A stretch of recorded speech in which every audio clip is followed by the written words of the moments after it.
there, I'm author Sarah A. Chrisman. And I'm Gabriel Chrisman. And today we're going to be discussing the book Kitty of the Roses by Ralph Henry Barbour.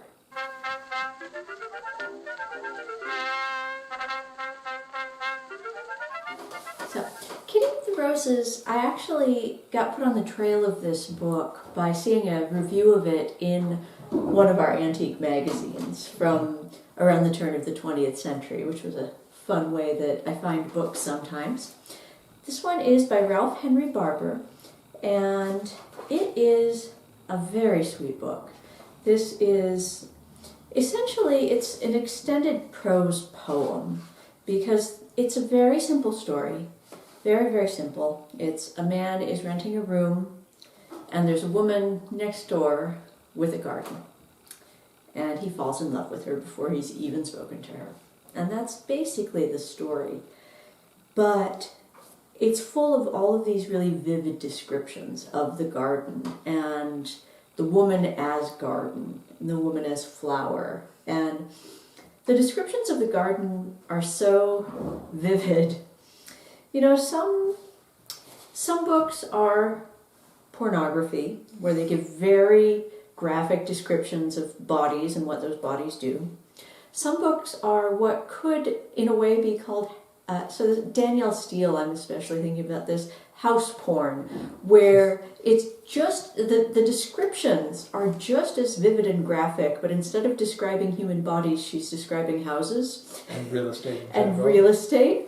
This is sort of garden porn, where these really graphic, really detailed descriptions of flowers and trees and plants. So if you like gardens, and especially if you like rose gardens, you're going to love this book. One of the things that struck me about it also is this was very early on when the technology was available to actually use photographs as the pictures in a book. And so this has on every page, there are photographic pictures of roses and of the woman in the garden and everything like that. But yeah, every page has a rose. Yeah, every page has a rose. And it's a photograph of a rose. So right. it's very different from the old engraved type illustrations. Right, and this is very much taking advantage of this brand new technology. Right, right. And there was a while when they were using... So the original trend was for illustrations in books as soon as the printing technology came out to do lithographs and steel engravings and those sort of things. Copper engravings. And copper engravings.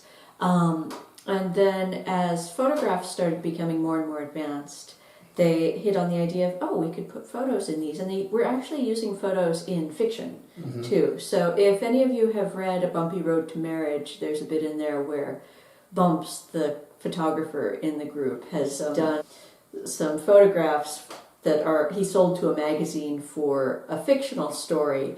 And everyone's asking, oh, was that guy really an English lord? And he says, no, that was my friend. He's a bicycle mechanic. And so no way of knowing who the actual model of this was, but she's a very lovely model. And it's a very lovely book. A very simple story, but sometimes those are the best because it's just a sweet little love story. And this is an author that I had never heard of before.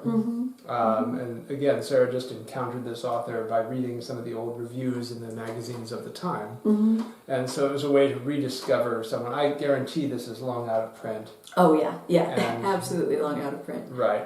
And so it's interesting to explore just some of these popular novels of the time. Absolutely. And doing that gives you a really close view of what people were reading, how they were thinking, what they were thinking about. Because if you only stick to the high literature with the capital L, you miss out on a lot, I think. You miss out on a lot of the everyday lives that people were living. And this is a good example of the sort of thing that would have been on a bedside table of an ordinary woman at the turn of the 20th century, and that's what I love about it. And so definitely look into Kitty of the Roses. It's worth a read. One more thing about this book.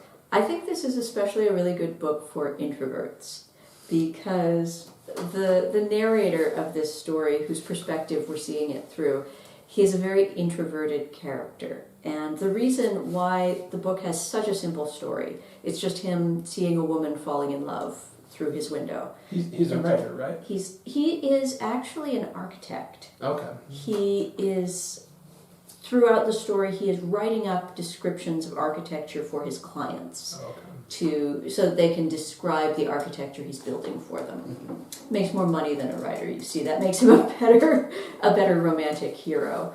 But anyhow, the reason it takes this long for the book to play out is, even though it is such a simple story, is because he is introverted. He is just admiring her from afar, and he's in love with her from afar.